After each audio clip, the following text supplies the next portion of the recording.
wasn't expecting to see you here. This has been happening so frequently. I'm just kidding.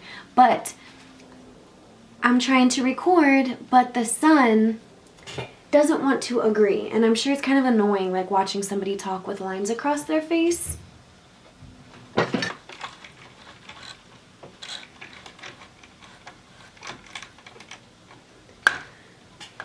No. Absolutely not.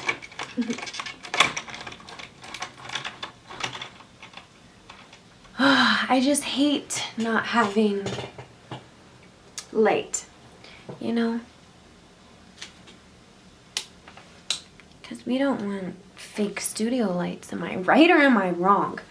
Oh, my third eye is here. Oh my God, it's finally here. Okay. How are we doing today? I don't know if you can hear, but I'm playing some thunderstorm ambiance in the background, mostly because it's relaxing for me, and what better fun is it to feel the heat of the sun and then hear the beautiful raindrops. I'm like living in two realities at once. It's pretty cool, I'm not gonna lie. Today, I wanted to do our first video on short films that I would recommend you guys. I'm used to recommending you guys books, even though it's been a while since we've made a book video. That needs to change, I swear, I promise it will. This is my first time reviewing film, so my goal of today is to tell you guys about 12 short films that I absolutely admire and you must watch. If you like my weird book recommendation videos, dude, sit back and get ready. I was like, you're wearing a cute little deer on your shirt. We're not ready for this video, you guys. I'm ready, you're not. But my goal...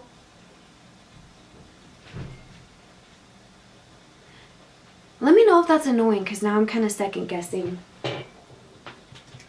I don't want that to just sound like static from a television, if that makes sense. So, I want to recommend these films to you, but I want to try to keep in mind that I'm not here to spoil the entire film. I'm not here to re-narrate the film and act it out for you as I want to so badly. I know I sometimes get carried away telling you guys about my book recommendations, so I want to keep this short and sweet. So, our priority can be on, oh, does that sound good or does it not? So I can turn this video off and go watch short films. Or you can save your list for tomorrow. And then, now that I'm just sitting here, that would be kind of fun for us to watch short films together. Like maybe, this is so sporadic. Okay, so let me put this in my planner to think about later. I think it would be so fun for us to just like have a short film night where like every Friday, every Sunday, every Monday, I don't know. We watch a short film together and maybe I can stream live. That'd be weird. Or if not, I can pre-record and then it's kind of still like we're watching it together. If that makes sense. You know, like my little head can be in the corner and I'll just be like blurting crap out. Okay, anyway. Tell me if that would be something you guys would be interested in, because that would be kind of fun. Like literally we can plan a movie night once a week. I think that sounds pretty damn fun. Yeah. So, and it's short films. So some of them are like 2 minutes long. Some of them are 15 to 20 minutes long. But that's like it. I think I have one that's a little bit longer. But they're short. So they're fun, right? And I know it's 2024, almost 2025. Never mind. So I know our attention spans are dwindling. And at least my attention span dwindles for things I obviously find boring and unamusing. I thought that this would just be fun. If you kind of like my taste in weird stuff, I also thought that you would really enjoy this video. So without further ado, I'm going to talk about 12 short films that you need to watch. I'm going to give you a small little summary about what they're about, what I enjoyed about them, and then I'm just moving on to the next one. So like I said, I don't ruin it. You can keep your curiosity, boiling. Anyway, if this is your first video you've ever seen of me, hi, welcome. It's beautiful to have you here. If not, what the fuck are you doing? I'm just joking. Okay. This is my first time doing this, so we're gonna kind of like digest this together. Some of these are normal short films, some of them are scary short films, some of them are like claymation, some of them are stop motion. So I was thinking that after you kind of got a taste of some of the stuff I'm going to recommend you, you can let me know down below if you would like one all on stop motion, if you would like only scary ones, if you would like only happy ones. Yeah, let me know. Just let me know. And if it creeped you out so much to the point where you're like, dude, why would you do that to me? Because there's a couple of you guys who read The House of Leaves after I recommended it to you, and you messaged me and you were kind of like, dude, screw you. Like, I didn't enjoy the book because it made me feel like I went crazy. And I'm like, I went crazy reading the book too. That's why I recommended it to you. But some of these I will give a trigger warning, or like a warning, like if you don't want to feel really creeped out, don't watch it. My first film I have talked to you guys about before. One of you guys recommended it to me, and I still have yet to find, one almost came close to bumping it out of first place, but I've yet to find a short film that has engraved itself as deep as Opal has to me. So Opal is a story about a little girl, and she's very curious about these cries that she hears across the street from a neighboring house that's right across the street. And so basically this film is about her going over there one night, and to her surprise, when she gets caught in this house, the family mistakes her for their daughter. So she's kind of like, what the hell is going on? Trying to escape this house and get back home. The ending, like the whole film is just truly outstanding. From the visuals to the music, just absolutely creepy. So creepy. Amazing soundtracks, wonderful soundtracks. It dives into each family member and how they view Opal, and then it goes into how like this other family view, like it's just the wildest thing. And I would say the main key focus on this short film is about child neglect and the different ways that a dysfunctional family can impact the younger generations and the young ones. So I related to it immensely. It was wonderful.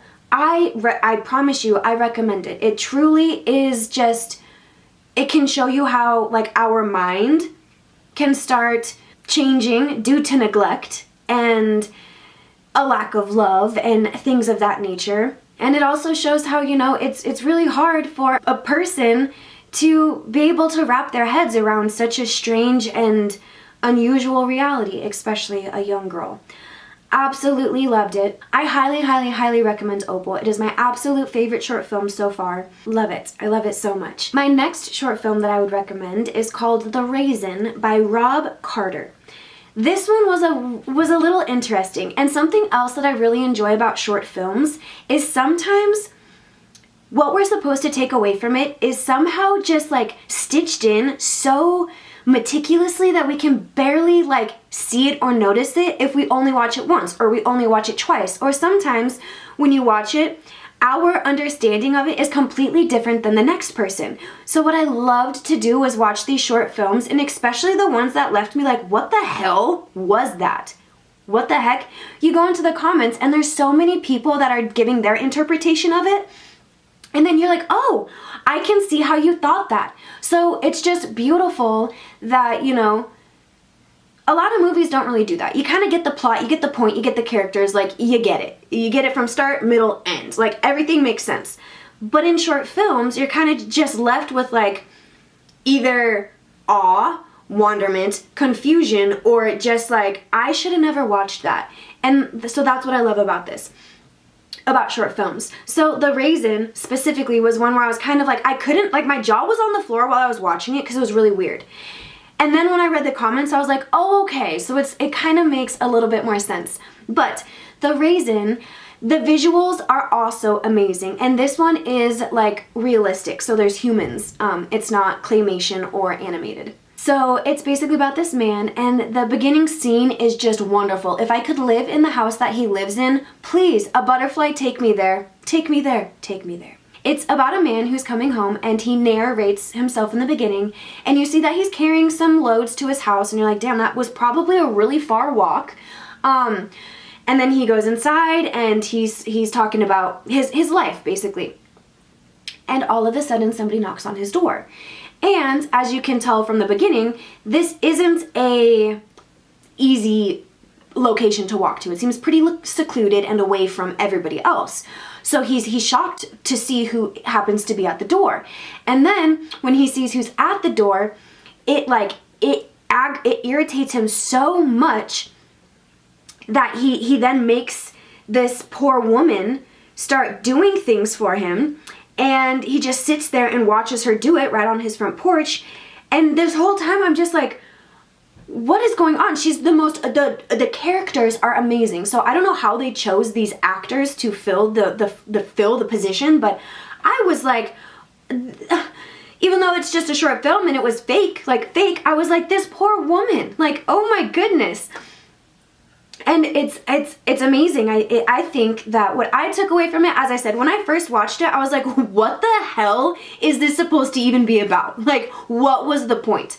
But then when I read other people's interpretations in the comments, I was like, oh, this does make so much sense. So it's kind of like, after watching it and during watching it, you have to kind of make a lot of, I wouldn't say assumptions. I don't know what the right word is off the top of my head, but you kind of have to like make all of these, what would they be called? A prediction? Like, it's not shown to you, so you have to put the puzzle piece in. You know what I mean? It's like a short film about a little boy walking down the sidewalk opening up a thing of ice cream. You automatically assume, oh, maybe he just bought ice cream from the ice cream man, but you never saw that, right? You kind of get what I mean? That's how I felt about The Raisin. Like, you had to watch it and really, like, think outside the box. Like, why is she doing this? Why is he doing this? How do they even know each other? Because that's not given to you. So it's kind of like your mind is working around this labyrinth and you're like, what the hell? What the heck? I wouldn't say it was necessarily creepy, but it didn't make me feel like I wanted to hold a bunny. Like, you get what I mean? I would highly recommend it. One, because I definitely had to go to the comments and I just had to be like, what was that weird thing I just watched? What was that and why? Why? Okay, so my next short film that I would recommend is called The Sky, and this is by Matt Sears. The Sky, I love it. Okay, I love it. Again, it has real people involved, and it's these two girls, and what you can assume is it's the frickin' end of the world or something, and these two have decided ultimately that they want to spend their last days together. So, as they're sitting there watching the sky, as it's called The Sky, and they're at this amazing, like, viewpoint, like, top of the mountain type stuff, just looking out on, like, the landscape. You can't see buildings, but you can see, it's like they're out in nature.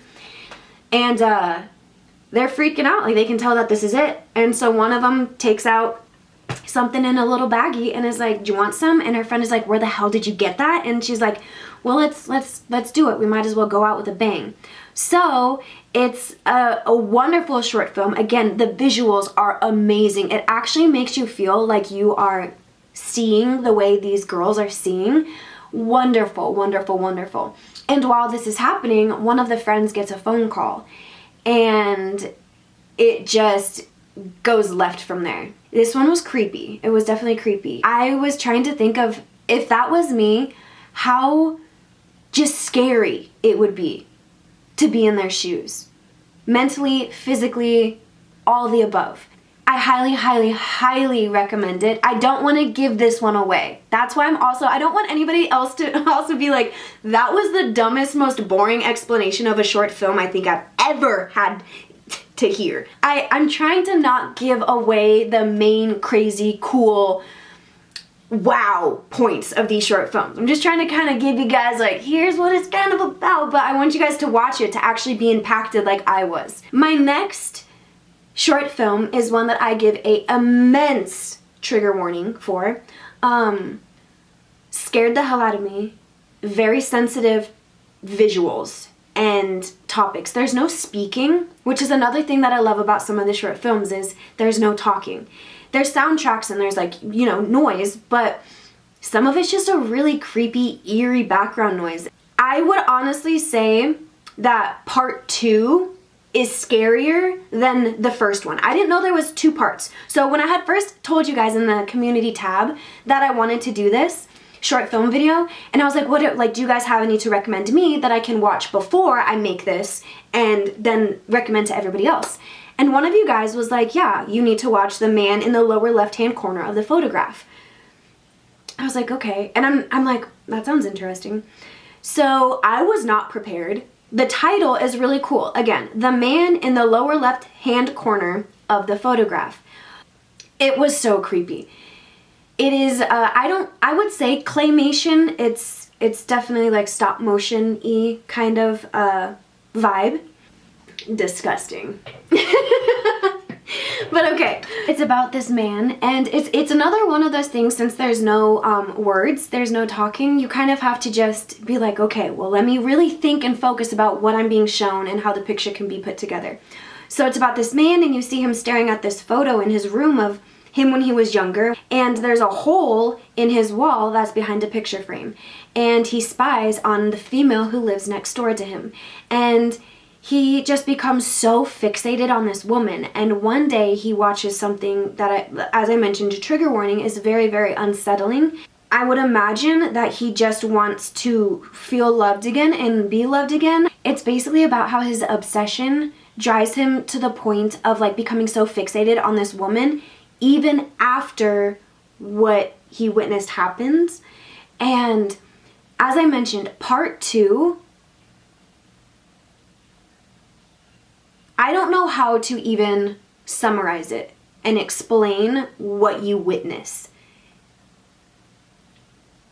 She crawls out from under his bed and like joins him in bed.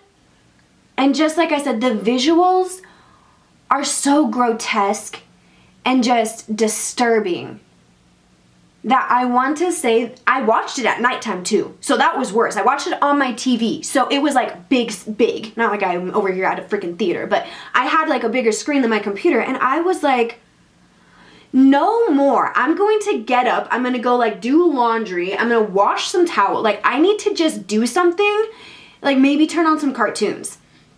I stopped my short film journey for that night after I watched this.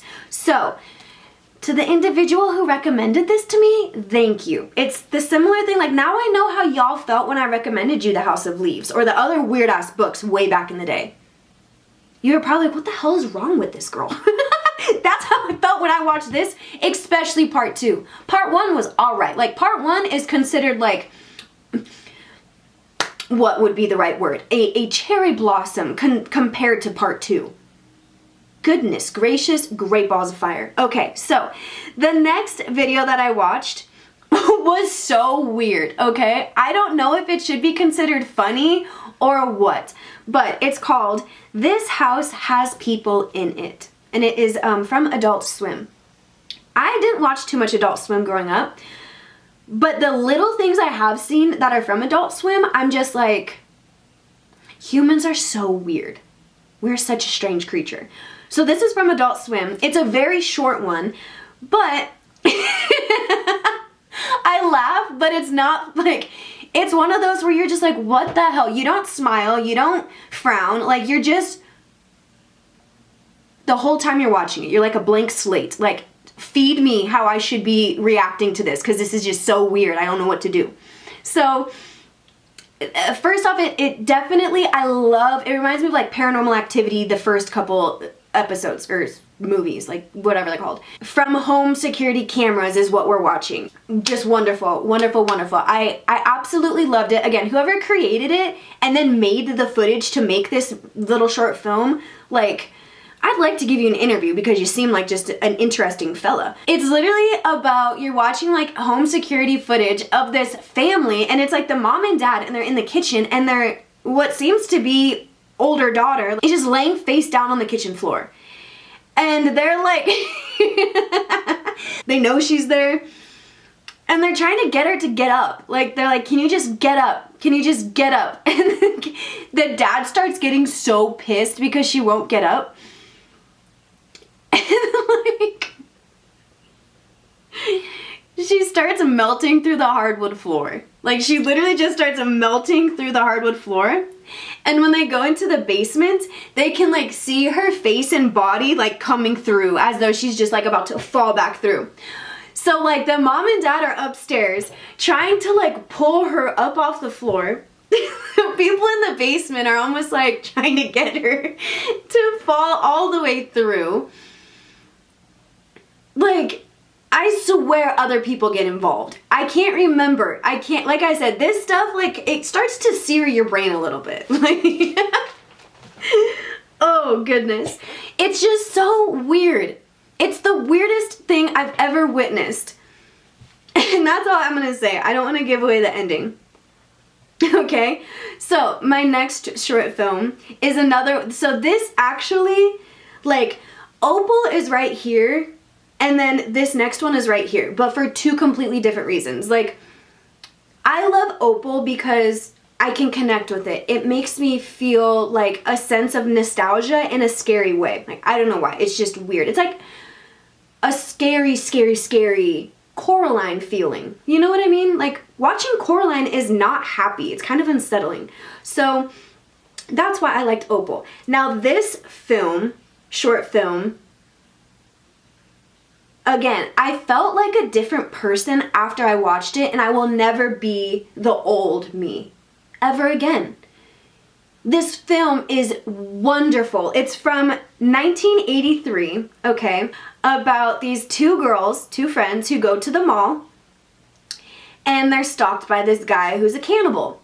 But the way this guy looks, the musical soundtrack, the way these women speak to each other, like for example when they're looking at the perfume, I can't even imitate it. And I want to rewatch it so many times so I can memorize this whole film and just speak lines and that speak the same way the characters do. I love this. Absolutely everything about it. But it's basically about them being stalked in the mall by this weird, creepy guy. I consider it like a mini musical. It's just so weird. And whoever thought of the soundtracks, the lyrics to the song, whoever thought about making these women talk the way they do, everything about this is so weird. It's called Possibly in Michigan. That's all I want to tell you. Two girls walking through a mall in the 90s, and it is just mind-altering, okay? I'm saying that with a blatant smile on my face because, like, you guys know how I cope with life. Literally, I think you know this by now. It's like, it's so, I want to, like, show it to people. I want to have a real movie night, and, like, if I had a bunch of friends, I'd invite all my friends over, and I'd be like, okay, you guys, I found this amazing movie, let's all watch it together. And then pretend like it's a normal movie, and everybody would just be like, shh, mom called, dinner's ready, I gotta go. Amazing. Okay, so you guys have to watch that. That is my absolute favorite, weirdest short film that I have. So, you know, like, I'll have a really weird collection of short films. This is in it. So flippin' weird. Okay, so this next one is fantastic. I would say it is, it's stop motion, but it's not claymation. It's like the characters are made of cloth. This is the most impressive stop film motion I've ever seen in my life. Ever. Ever, ever, ever, ever. Watch it on your TV. Don't watch it on your phone. Get that shit widescreen. Wow. Wow. The color scheme, fan-freaking-tastic. Whoever created these puppet, the character things, out of my mind. I love the way they cut and stitched and used fabric, the way they were able to capture all of the frames it took to create. Okay. It is a French stop motion film titled Bleeding Bonds. Not in the same way as the man in the lower left-hand corner of the photograph, all right? But more so in just like a, oh dear. It was so scary, but it's about two sisters who, one is a little bit bigger and one is a little bit thinner, and they are connected by the foot. So it's not like they're Siamese twins, but they share one foot. The bigger sister has more control. Like, she's the one who moves the leg, and the other girl, like, if she wants to go somewhere, the sister has to carry her. So already it's really kind of like just unsettling, because like they're sisters, and you can tell that the smaller sister, who has less control, is very unhappy. She does not like the life she lives. She does not like the way their days go. And like I said, the bigger sister, she's in charge of everything. So when she wants to go to sleep, they go to sleep. When she wants to dance, they want to dance. And it's kind of sad, because like there's one part where the little sister's like asking, can you please stop? You're hurting me. And like I said, the visuals are just so fantastic. But it's like they have to go out and eat dinner, and the only thing that they can eat is rabbits. So, you know, in the beginning of Get Out, where they have this scene of all the rabbits in the cages, that's literally what you see. And so they go to these cages and they take out a rabbit, and the poor sister has to watch her other sister, so I'm giving this one away a lot, has to watch her sister skin the rabbit and then cook the rabbit in the stew. When they show the scene of the stew cooking, again, the visuals and the creativity make my heart happy in a scary way. So it's about this girl, and like I said, she just gets so sick and tired of living like this that she does something about it. I'm not going to tell you what she does.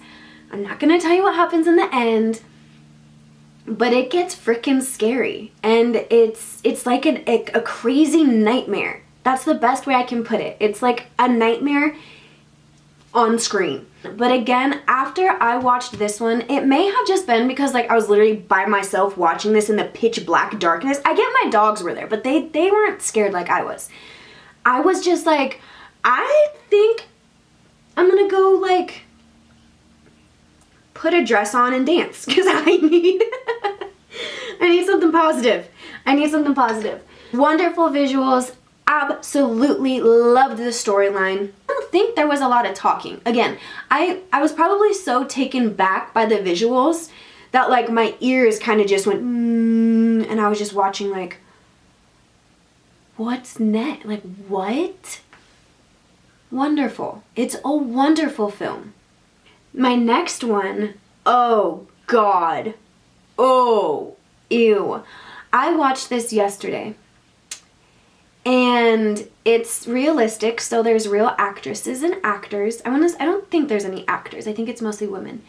But you guys, this one is very scary. It's very real. And I would basically say that the summary is about a daughter giving her trauma back to her mother that she had to care for, who was very sickly and bedridden. And for one, I wouldn't necessarily say that I connected with this on a personal level, but in a different way, if that makes sense. You're just gonna have to watch it to see what I'm talking about. But what's even more weird, you guys, was like a couple nights before I watched this film. I had a terrible dream that my dad was still alive, right? So get that, because her mom is alive. Oh God, that was a creepy film. But that just made me forget what I was talking about. Oh yeah, my dream.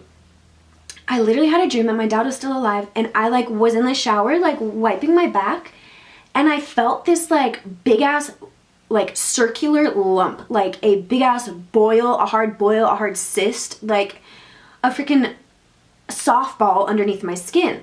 And when I looked back at it, it was like red and just crazy, and I could literally physically feel what it felt like in my dream. Like, I don't know how the brain can physically feel stuff when it's not even touching it. That's why I swear we go into a different realm. We're not even gonna get there.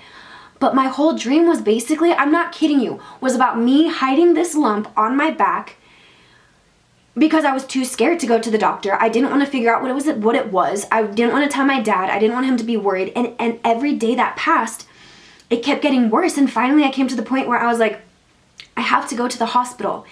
And they were like, why? And I was like, I don't know. that, like, literally, you guys, in this short film, this girl starts growing this freaking lump, like, boil thing on her shoulder, and she keeps trying to hide it from her mom, and she'll, like, rub it. Oh my gosh, that just gave me the goosebumps. It was such a creepy movie, you guys.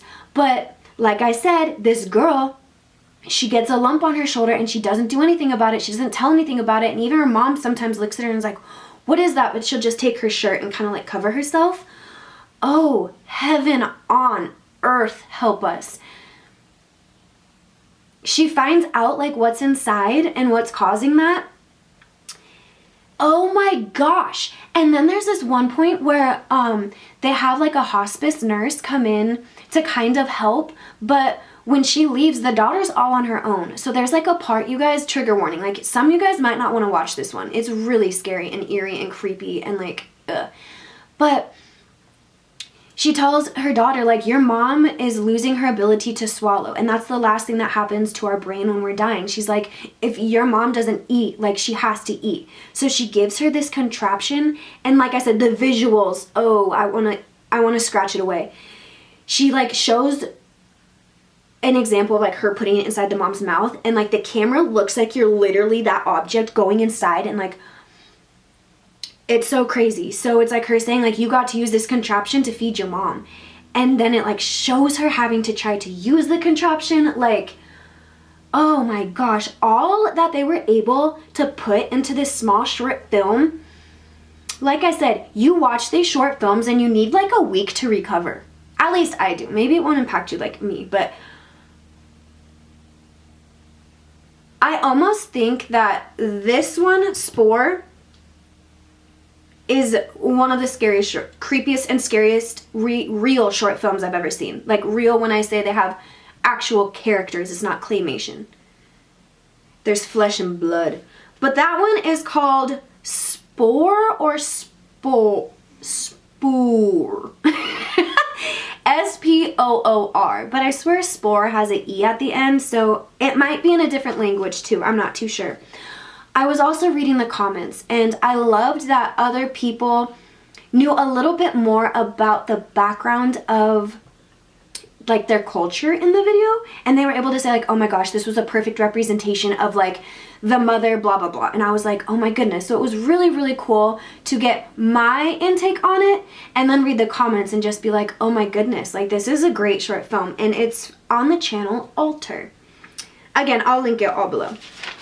All right, my last few that I have 4 more, okay, 4 more, and then I'm done yapping, and you guys can just go watch these, and maybe you don't want to wait till nighttime. But my next short film that I would recommend is stop motion as well. It is called Good Intentions. I think this would be a perfect short film to show in like middle school and high school. It's wonderful. It's basically about this man who's driving down the road and he gets into a car crash. Him leaving the scene. Like, he just leaves the scene. And he's at home. The car crash shows up on the TV. He realizes, like, you know, there was somebody else involved. And him fleeing the scene, him not being honest with himself, and him not being a good Samaritan and owning up to his mistakes, and, you know, staying there, being on scene, seeing what happens next, it starts to impact him, and this film shows what slowly starts to happen to this man. And again, I just think it's a wonderful reminder of how important it is to just be true to ourselves, and how even if something happens in our life and we want to erase it really fast, we want to pretend like it never happened and we're like so at fault, or, you know, just it's a big mistake, we need to take accountability for it, and we need to take the proper actions to mend and fix as much as possible. Because if not, it can affect us and others in a variety of ways. And this short film is just perfect, sweet, wonderful. Wonderful. And it just really gets you thinking. And it made me just remind myself that, like, yo, I need to be honest in my head and out of my head. I need to just always have good intentions. Even if something bad happens, I still need to go about it with good intentions. So I highly recommend that one. My next one is called The Man Who Was Afraid of Falling. And this one, for some reason, I put at minute 1, 5 seconds. I don't know why I can't say that. Like 1 minute and 5 seconds into the film, I wrote down that it reminded me of Little Bill. The music and like just the way it is. It's a stop motion. But you guys remember Little Bill growing up from Nickelodeon? I loved watching Little Bill. So it just, the visuals reminded me for some reason of Little Bill. Like just that pop, I felt like something just said Little Bill in the back of my head. And I was like, oh, right. Absolutely phenomenal visuals. Like half of these I swear I just love because of the visuals. And I'm like, okay, that makes the story good because the visuals are great. But this one has an amazing storyline. It's about a man who's afraid of falling. And when things fall or break, he automatically ups, leaves, and goes. And everything that he had that would fall or break, he just wanted to save, put back together, and move on. And he was trying to save absolutely everything that was broken. And he kept moving houses and moving houses and moving houses and bringing everything that was broken with him. I think that it can have a different meaning for all of us when we watch it, but on a personal level, I was just reminded of myself so much that, you know, I have all of these things that, whether they be materialistic or not materialistic, that when they fall and they break, all I want to do is pick it up, put it together, take care of it, love it, and move on and pretend like it didn't happen, in a sense, you know? And this was just a good representation of like what that looks like from the outside and why that's not necessarily the healthiest tactic we can be using during this human existence. So I absolutely loved the music. Lovely, lovely building scenes. Sweet man, I loved that one. That one was more happy, sort of, and uplifting. Just beautiful, okay? Now, the next one that I have, this one is a stop motion again, and it's called The Marshalls. I loved the way all of these characters looked. Absolutely loved it. Sort of reminded me of like Coraline / Tim Burton. Wonderful, wonderful. There's this one scene, like I'm talking, whoever creates these things, their imagination is just so wonderful. I don't understand. Speechless and confused. But it's just showing all these scenes of their house, and to know that somebody handmade all of this stuff is just extraordinary. And there's like a miniature little Furby, and I had a Furby when I was a kid, a really little kid. So it was so cool. Brought me back to see one of the characters holding a little Furby. It's about this family. There is a monster who is in the basement, and nobody's allowed to go into the basement. Mom is the one who kind of goes down there and feeds the monster. And the mom is the one that cares for him. But something happens with the little monster downstairs. And what I wished is that this short film would have been created and made into a long film like Coraline. I just felt like there were so much more details and just scenes that could have gone into it, not to make it make more sense, but just to, I don't know, make it just a little bit longer and a little bit more like, oh, okay. I just wanted to know more. I wanted to know so much more.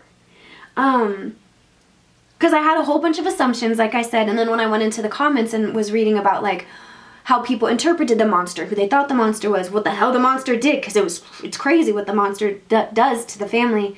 But I love this one for the visuals. Last but not least, we are at our last short film that I would recommend. I saved the best for last because I thought this one was the most impactful and the moral of the story, wonderful. I consider myself the main character. I connected with her so much.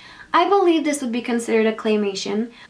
I keep saying this, but my goodness, the visuals were just amazing. Wow. I did watch this one a couple times just because I loved it so much. It's basically about this woman, and she's homeless, and she creates art on, the side of the street. And one day somebody comes up to her and offers her a job to be an artist at a factory. And, you know, as she's going to work, she can see that there's other workers there. And every day she brings her journal to draw in. And she has, like, you know, these little friends with her who help her with her creativity and expand her imagination. And she'll, like, see these little things and she'll draw them, and they're just spectacular, spectacular, spectacular. And, you know, like, one day she notices that when her friends walk in, they still bring their, I think it was like their ballerina slippers. And then the other one brings their guitar. But she never sees them playing with it. And it's a wonderful, it's very sad, it's very eye-opening, but it just goes to show that our creativity and our imagination are so precious, unique, and valuable that we have to take care of them. We cannot turn them into a paycheck. We cannot become like a robot in a machine or in a factory who just does the same thing day in and day out, that it makes our imagination just become non-existent. And it was just a great representation that the little artist, the little imaginative, creativity, curious little soul that we have inside of us, we can't let that spark die. And it's possible for that spark to die. There's some aspects of this world that weren't necessarily created to keep our creative wheels turning. So it was a wonderful reminder, because I feel like I was like her, and I'm kind of now the girl who's stuck in the factory trying to force herself to create art, if that makes sense. You'll have to watch it and I think you'll understand, but it made me step back, realize that I need to still keep taking steps back.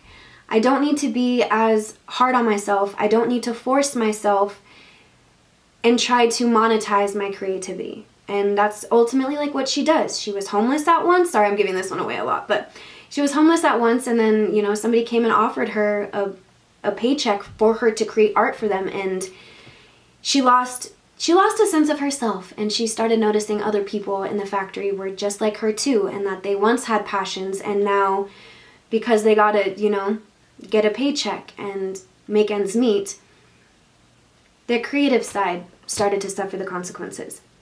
So I highly, highly recommend that one. It is by Isabelle Rappard and Warwick Burton. So I thought that was a wonderful short film, and it is a pleasant one, although it is a little interesting. Like I just you'll get it when you watch it. But a part of me doesn't know if I want to include small screenshots of different, like, clips from each movie to kind of give you an idea of what you're about to watch. I might not, and I might not. Who the hell was that? I never do that gesture. I am not. What have I been watching lately? That is not okay. What the fuck? Cut. Okay, Sarah. Oh my god. But I will make a playlist and have that linked below, so you can easily just watch whatever one you want to watch from my list. And again, if any of you guys have any recommendations for any type of short film, it doesn't matter if it's animated, claymation, stop motion, real, like real people, horror, sci-fi, scary, creepy, cute, like anything. I think my algorithm just feeds me weird shit. So that's why half of my films are really weird. So if you guys have any recommendations, please leave them below. I would love to hear them and watch them, and I'm sure everybody else would too. And maybe it will give us an easy opportunity to make a part 2. So again, I'll probably still be watching short films and collecting little ones to make more videos like this. I would just like to hear your thoughts too. Do you only like horror short films? Do you only like animated? Do you only like happy ones? Like, let me know so I can also find other short films that might cater to your needs. Alright, yo, I am gonna go, alright? I gotta wash my face and get ready for work. I'm not joking. So, I will see you guys in our next video. I apologize for the lighting. I really wish it was a little bit more bright. But that's okay. That's all right. See you later. Peace. Done.